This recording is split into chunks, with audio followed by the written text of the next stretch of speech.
Good morning बच्चा। बेटा चलिए आज हम एक नया टॉपिक स्टार्ट करते हैं। नई क्लास है आपकी। तो बेटा आज जो मैं आपको कराने जा रही हूँ दैट इज़ ऑर्गेनाइजेशनल चेंज। जो ये टॉपिक है बच्चे, ये आपका यूनिट 4 का नेक्स्ट टॉपिक है। यूनिट 4 का हमने चैप्टर 15 और 16 कर लिया था। अब हम कर रहे हैं chapter 17 that is your organisational change. Organisational change का मतलब होता है बेटा, पहले चेंज का मतलब बताती हूँ इन सिंपल वर्ड्स। चेंज मतलब जब आप एग्जिस्टिंग चीज़ के अंदर कोई ऑल्टरेशन करते हो तो उसे हम कहते हैं चेंज। जैसे मैंने आपको ये कह दिया कि बेटा अभी तक आपको सारी क्लासेस हम तीनों टीचर्स अलग अलग पढ़ा रहे थे, अब से हम नहीं पढ़ाएंगे, अब आपको कॉमर्स फैकल्टी पढ़ाएगी या दूसरे की कोई और फैकल्टी आपको पढ़ाएगी। तो आपके लिए ये एक तरीके का चेंज है कि पहले आप हम लोगों से पढ़ रहे थे, अब आप किसी और से पढ़ोगे। ठीक है, अब हम बात करते हैं यहाँ पर ऑर्गेनाइजेशनल चेंज की। ऑर्गेनाइजेशनल चेंज का मतलब है बेटा कि जब हम एक ऑर्गेनाइजेशन के अंदर चेंज करते हैं। ऑर्गेनाइजेशन के अंदर चेंज कैसे? जैसे कि हम पहले ये बोल रहे थे कि अभी आपके 2 मैनेजर थे जिसको आप रिपोर्ट कर रहे थे, अब यहाँ पर ये चेंज हो गया कि आपको ये कहा जाता है कि अब आपको 2 मैनेजर्स को नहीं, खाली 1 मैनेजर को रिपोर्ट करना है, या आपको 2 को नहीं, अब आपको 4 मैनेजर्स को रिपोर्ट करना है। तो ये क्या हो गया? ऑर्गेनाइजेशनल चेंज हो गया। ठीक है, चलिए अब इसको जब हम पढ़ेंगे तो बहुत मज़ा आएगा पढ़ने में इस चैप्टर को। अब आप कहोगे कि मैम ऐसा क्या है इस चेंज में जो हमें आपने ये सिलेबस में ही आप हमें पढ़ा रहे हो। बेटा ऐसा होता है कि जो चेंज होता है, चेंज एक इजी प्रोसेस नहीं होता। अगर आपको भी मैं ये कह दूं कि आपका कॉलेज 10 बजे की बजाय अब 3 बजे से होगा, दिस इज़ अ चेंज। आपका ये ह्यूमन रिएक्शन होगा कि विदाउट नोइंग इट्स बेनिफिट्स या डिसएडवांटेजेस आप रिएक्ट कर देंगे कि नहीं नहीं हमें ये चेंज नहीं चाहिए। या मैं आपको बोलती हूँ कि जैसे आप 12 बजे आ रहे थे, अब 12 बजे की जगह आप 9 बजे आओगे तो भी आप एकदम से रिएक्ट करोगे। तो ये ह्यूमन नेचर होता है कि जब भी इसको किसी चेंज के सिचुएशन में डाला जाता है, अभी ह्यूमन को ये नहीं पता होता कि ये चेंज मेरे लिए अच्छा है या बुरा है। वो एकदम से रिएक्ट कर जाता है कि मुझे ये चेंज करना है या मुझे ये चेंज नहीं करना है। इसलिए ऑर्गेनाइजेशन ने ह्यूमन और ये ऑर्गेनाइजेशनल चेंज को पढ़ना इंपॉर्टेंट है, क्योंकि टाइम टू टाइम हम अपनी ऑर्गेनाइजेशन के अंदर वेरियस चेंजेस लेकर आते रहते हैं। ठीक है, तो अब हम इसका स्टार्ट करते हैं। फर्स्ट देखो बेटा यहाँ क्या लिखा हुआ है, forces of change. Forces of change का मतलब क्या है बच्चे कि क्या चीज़ें हैं जिनकी वजह से एक ऑर्गेनाइजेशन के अंदर चेंज आता है। इसे हमने 2 पार्ट्स में डिवाइड किया है। First is external forces and second is internal forces. External forces नाम से मतलब जो एक्सटर्नली हमें मजबूर कर रहे हैं कि हमारी ऑर्गेनाइजेशन के अंदर चेंज होना चाहिए। इंटरनल फोर्सेस क्या है बेटा? Internal forces are the forces which are internally pushing me to bring a change in the organisation. अब देखो बच्चे यहाँ पर एक्सटर्नल फोर्सेस की पहले हम बात करते हैं। फर्स्ट इज आपका technology. If there is a change in technology you have to change your processes, तो जो आपको इम्पैक्ट करेगा। Second is market conditions. अगर मार्केट कंडीशंस में बहुत ज़्यादा डिमांड हो जाता है तो भी ऑर्गेनाइजेशन में चेंज आएगा, आपको बहुत ज़्यादा प्रोडक्शन करना पड़ जाएगा। Next is social changes. अगर सोसाइटी के अंदर चेंज आता है, they are not ready to buy palazzos और anything, then again this is a kind of change. Political forces, अगर पॉलिटिकल पार्टीज चेंज होती हैं, वो कोई पॉलिसी चेंज करती हैं तो भी ये चेंज है। ऐसा चेंज जिसकी वजह से आपके बिजनेस के ऊपर इम्पैक्ट आएगा। ठीक है, तो ये वाले सारे फोर्सेस हैं जो एक ऑर्गेनाइजेशन के अंदर चेंज लेकर आते हैं। एक बार फिर से देखते हैं कौन कौन से। ये सारे हमने एनवायरनमेंट में पढ़े थे बच्चे, बिजनेस ऑर्गेनाइजेशन में, है ना। बताओ फटाफट बताओ। टेक्नोलॉजी, कैसे टेक्नोलॉजी में चेंज आया, हमारी बिजनेस की प्रोसेसेस चेंज हो जाएंगी। मार्केट कंडीशन में चेंज आया, either we have to produce more और we have to produce less. Social changes आए, कंज्यूमर का टेस्ट एंड प्रेफरेंसेस चेंज हुए तो अकॉर्डिंगली हमें अपना प्रोडक्शन चेंज करना पड़ेगा। पॉलिटिकल फोर्सेस, कोई पॉलिटिकल पार्टी हमारे बिजनेस के फेवर में होगी, कोई फेवर में नहीं होगी, जिससे हमारे बिजनेस के ऊपर इम्पैक्ट आएगा, है ना। तो ये सारे फोर्सेस क्या करते हैं, ऑर्गेनाइजेशन के अंदर चेंज लेकर आते हैं। आई होप बेटा आपको क्लियर हो गया होगा। साथ साथ पढ़ोगे तो कुछ भी नहीं लगेगा, बाद में पढ़ोगे, एक साथ इकट्ठा करके पढ़ोगे तो प्रॉब्लम आएगी, इसलिए प्लीज साथ साथ पढ़ो। अब देखो, there are some internal forces. Internal forces are जिनकी वजह से, इंटरनली ये फोर्सेस होते हैं जिनकी वजह से ऑर्गेनाइजेशन के अंदर चेंज आता है। First is nature of work force है बेटा, ये थोड़ा सा कट हो गया है, इसे लिख लीजिए। फर्स्ट पॉइंट है इंटरनल फोर्सेस का nature of work force. Nature of work force means पहले सिर्फ मेल एम्प्लॉय काम कर रहा था, या पहले मैं सिर्फ यंगस्टर्स के साथ काम कर रही थी। अब जो मेरा वर्क फोर्स है वो चेंज हो गया, अब मुझे साउथ इंडियंस के साथ भी काम करना पड़ रहा है, मुझे बूढ़े लोगों के साथ भी काम करना पड़ रहा है, अब मुझे फीमेल या मेल के साथ भी काम करना पड़ रहा है। तो मेरा बिहेवियर, मेरा जो काम करने का तरीका है विल चेंज। ठीक है, चेंज इन मैनेजरियल पर्सनल, जो मेरे मैनेजर्स थे वो चेंज हो गए हैं। तो क्या पता मुझे पहले वाले मैनेजर्स के साथ मेरी बॉन्डिंग बहुत अच्छी हो, अब जो मैनेजर आया है मुझे उसका नहीं पता, तो कुछ टाइम तक वो चीज़ मुझे इम्पैक्ट करेगी जब तक मैं उसको जान नहीं चाहती। Next is deficiency in organisation, in existing organisational structure. Existing organisational structure मेरा बहुत बड़ा था, अब इसके अंदर डेफिशिएंसी हो गई है, कुछ डिपार्टमेंट्स को मिला दिया गया है, ऑर्गेनाइजेशन को छोटा कर दिया गया है। Again it will impact the way I work. Clear? Next is to avoid developing inertia. बेटा इनर्शिया के ब्रैकेट में लिख लो, इनर्शिया का मतलब होता है इनफ्लेक्सिबिलिटी। जो हमारे मैनेजर्स होते हैं वो ये चाहते हैं कि ऐसा ना हो जाए ऑर्गेनाइजेशन के अंदर कि इनफ्लेक्सिबिलिटी आ जाए, बहुत मोनोटोनस सा हो जाए, जैसे आप काम कर रहे थे आप वैसे ही काम करते जा रहे हैं। इस चीज़ को रोकने के लिए क्या करते हैं, ऑर्गेनाइजेशन में टाइम टू टाइम चेंजेस लेकर आते हैं ताकि एम्प्लॉयज़ मोटिवेटेड रहें और अच्छे से काम कर सकें। तो अभी हमने जो पढ़ा ये फोर्सेस थे जिसकी वजह से चेंज आता है ऑर्गेनाइजेशन में। किन वजह से चेंज आता है बताइए, कौन से दो फैक्टर्स होते हैं? Yes, internal and external factors. External factors की हम जब भी बात करते हैं तो टेक्नोलॉजी, पॉलिटिकल फैक्टर्स, आपका मार्केट और आपका सोशल चेंजेस, ये पॉइंट्स आपने लिखने ही लिखने हैं जो सबसे ज़्यादा आपके एक्सटर्नल फोर्सेस हैं जो आपके बिजनेस को, आपके ऑर्गेनाइजेशन को इम्पैक्ट करते हैं।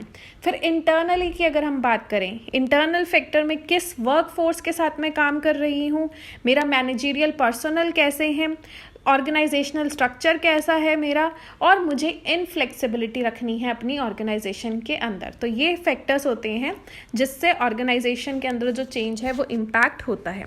चलिए अब आइए बड़े ही इंटरेस्टिंग टॉपिक पर, that is types of changes.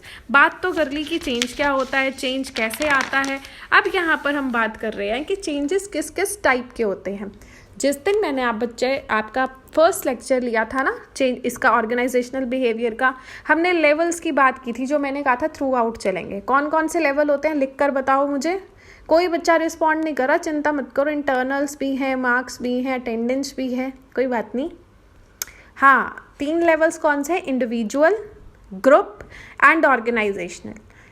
पहला चेंज कहाँ पे वो कह रहा है आ सकता है? मेरे बिहेवियर में आ सकता है। पहले मैं बहुत एंथुसियास्टिकली काम करती हूँ, अब मेरा मन ही ना करता हो काम करने का, या फर्स्ट सेमेस्टर में मेरा मन नहीं करता था क्लास लेने का, मैम का लेक्चर सुनने का, पर अब मेरे अंदर चेंज आ गया कि मुझे मैम के सारे लेक्चर सुनने का मन करता है, मैं बहुत अच्छे से पढ़ती हूँ। ठीक है, this is individual level change.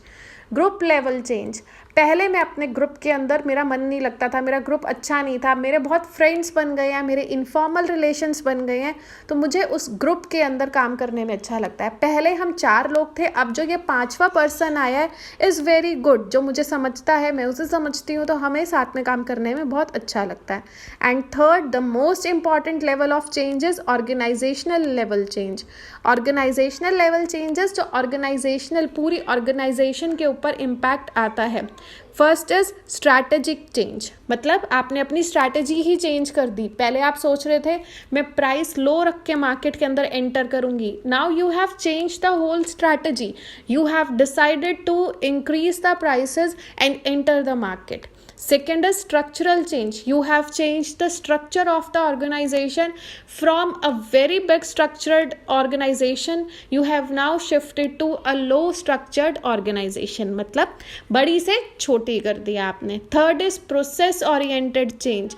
जो आपकी प्रोडक्शन प्रोसेस थी, आपने उन प्रोसेसेस के अंदर चेंज ले आए हो.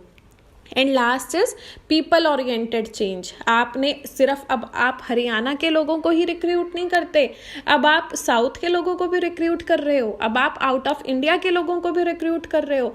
तो यहाँ पे आपने जो पीपल थे उनके अंदर आप चेंज ले आए. क्लियर हो गया। तो अब हमने क्या पढ़ा यहाँ पर, टाइप्स ऑफ चेंजेस पढ़े। मेरे साथ बोलेंगे मेरी बच्चा पार्टी, कौन कौन से टाइप्स ऑफ चेंजेस थे? Yes yes yes, come on. Yes, first is individual level change, yes. Second is group level change, yes. And last is organisational level change. और इंडिविजुअल मेरे लेवल पर, ग्रुप जिस group में मैं काम करती हूँ, ऑर्गेनाइजेशन जिस ऑर्गेनाइजेशन में मैं काम करती हूँ। जिस ऑर्गेनाइजेशन में मैं काम करती हूँ वहाँ क्या क्या चेंजेस आएंगे? या तो प्रोसेस चेंज हो जाएगी, उनकी स्ट्रैटेजी चेंज हो जाएगी, उनका स्ट्रक्चर चेंज हो जाएगा, या जिन लोगों के साथ मैं काम करती हूँ उनके अंदर चेंज आएगा। ठीक है बच्चे, अभी तक समझ आ रहा हो तो प्लीज़ लाइक बटन दबा दो, मुझे थोड़ा तो पता चले कि मेरे बच्चों को समझ आ भी रहा है या नहीं आ रहा। और कमेंट बॉक्स दिया गया है आपको यूट्यूब के नीचे, ताकि आप कमेंट करके हमें हमारा अच्छा बता सकें, ताकि हम और अच्छी वीडियोस बना सकें, और जहाँ पर हमारा वीक पॉइंट है वो भी हमें बता सकें, ताकि इम्प्रूवमेंट हमेशा हर जगह पे चाहिए होती है, तो हम अपनी इम्प्रूवमेंट कर सकें। चलिए moving on to the next topic, करा देती हूँ, मज़ा आ रहा है पढ़ाने में, आई होप आप लोगों को भी पढ़ने में मज़ा आ रहा हो। नेक्स्ट है आपका इसके अंदर प्लान्ड चेंज। वो कह रहा है कि किस तरीके से ऑर्गेनाइजेशन के अंदर आप चेंज ला सकते हो। तो एक तरीका है कि आप पहले से ही प्लान कर लो कि अब हमें चेंज लेकर आना है, अब हमें टेक्नोलॉजी चेंज करनी है, अब मुझे प्रोसेसेस में चेंज करना है। तो जब प्लान चेंज होता है तो वो किस तरीके से होगा? देखिए बेटा, प्लान चेंज के इसने 3 स्टेप्स दिए हैं। कौन कौन से 3 स्टेप्स हैं? First is planning for change, देखो यहाँ दिख रहा है, मैं जूम कर देती हूँ। Planning for change, step 2 is assessing the change forces, and third is implementing the change.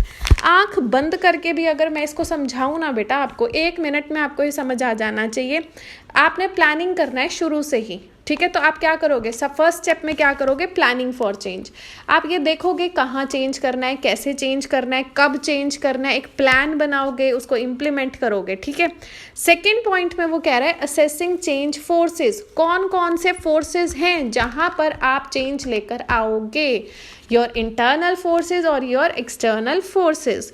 Third is, जो भी आपने सोचा था, प्लानिंग की थी, कौन से फोर्सेस में करना है, कैसे करना है, अब आप उस अपने जो भी आपका चेंज था, अब आप उसको अपनी ऑर्गेनाइजेशन के अंदर इम्प्लीमेंट कर देंगे।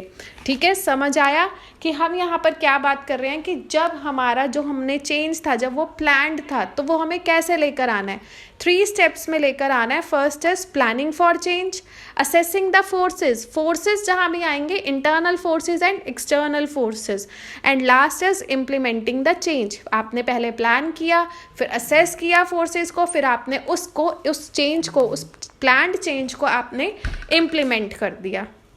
बेटा मैं बहुत मेहनत कर रही हूँ, सच्ची में गला सूख गया इतना ज़्यादा बोल बोल के, और सिर्फ आपके लिए कर रही हूँ। प्लीज़ ध्यान से सुनो, पेपर में अच्छे मार्क्स लेकर आओ और अपनी नॉलेज भी बढ़ाओ।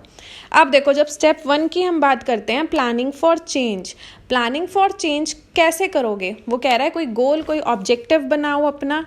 देखो कि जो आप चेंज लाना चाहते हो वो चेंज आप कैसे लेकर आओगे। डेवलप करो कोई सेलेक्ट करो कोई आप अपना चेंज एजेंट। चेंज एजेंट समझाऊंगी बच्चा कौन होता है, ठीक है? फिर उसके बाद वो कह रहा है कि क्या प्रॉब्लम आ रही थी, वो प्रॉब्लम को चेक करो, उस प्रॉब्लम को हम कैसे सॉर्ट आउट कर सकते हैं वो सोचो। मेथड सोचो कि हम किस तरीके से जो हमने प्लान लेकर आना है वो किस तरीके से लाएंगे। एक बढ़िया सा प्लान बनाओ, स्ट्रैटेजी बनाओ कि हम उस प्लान को कैसे इम्प्लीमेंट करेंगे। ठीक है, चलिए नेक्स्ट आ जाइए। अब चेंज प्रोसेस बहुत इजी है, बहुत इम्पॉर्टेंट है। वो कह रहा है चेंज की बात कर ली, फोर्सेस की बात कर ली, टाइप्स की बात कर ली, पर अब चेंज लाओगे कैसे?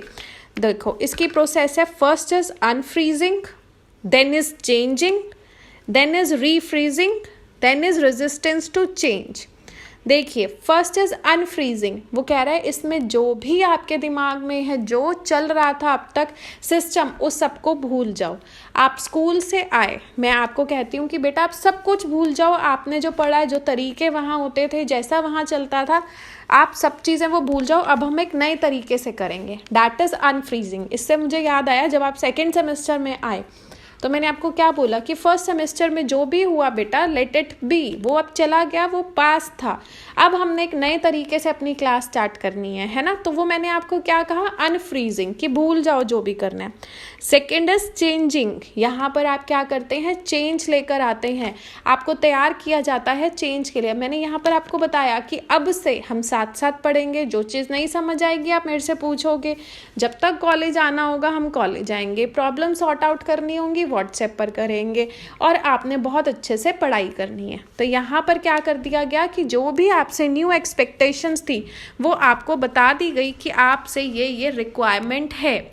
नेक्स्ट इज रीफ्रीजिंग, जो भी आपको सिखाया गया अब आपके दिमाग में उसको लॉक कर दिया जाए, इज रीफ्रीजिंग।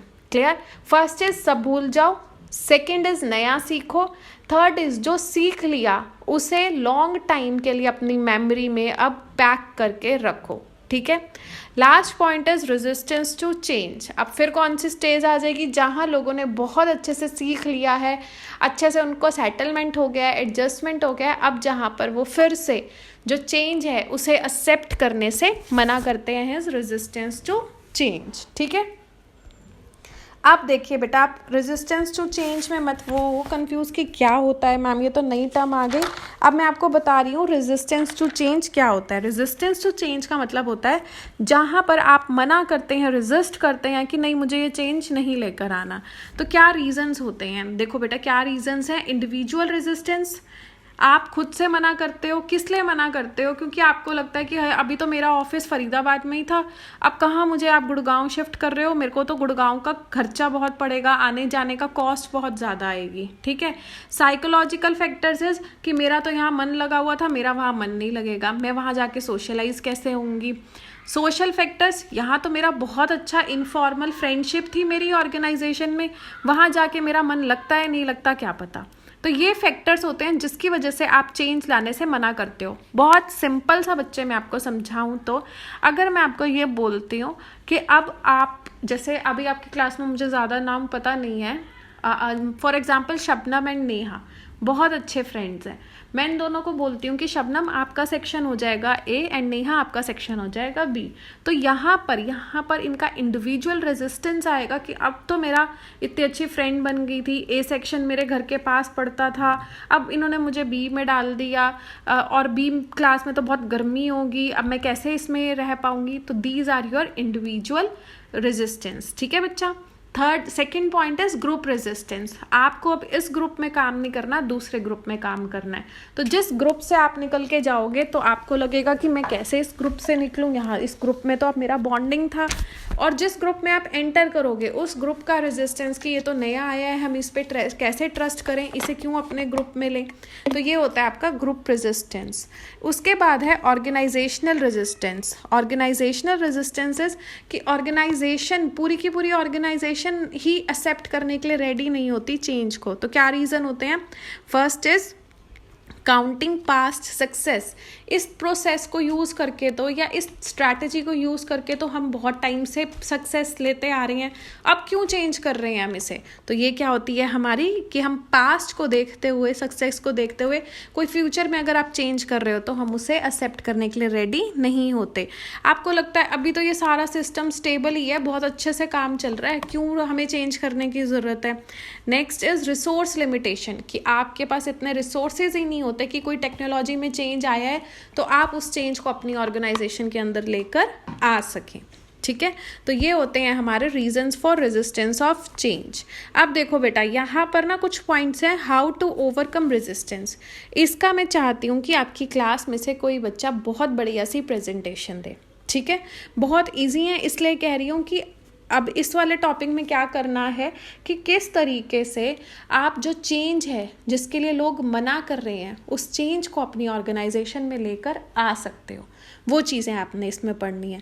तो ये चैप्टर आज हमारा यहाँ पर ख़त्म होता है। बहुत बढ़िया से चैप्टर हुआ है, आई होप आपको समझ आया हो। प्लीज़ इसको ध्यान से सुनना, नहीं समझ आया तो पूछना, समझ आया है तो आपको पता है मैम क्या चाहती हैं। ठीक है। तो इसमें हमने किए forces of change, types of change, plan change कैसे आएगा, प्रोसेस क्या होती है चेंज की, क्या रीजंस हैं जिनकी वजह से लोग रेजिस्ट करते हैं चेंज, और हम इस चेंज को कैसे ऑर्गेनाइजेशन में लेकर आ सकते हैं, ये आप बताएंगे मुझे। ठीक है बच्चे, bye bye, thank you so much.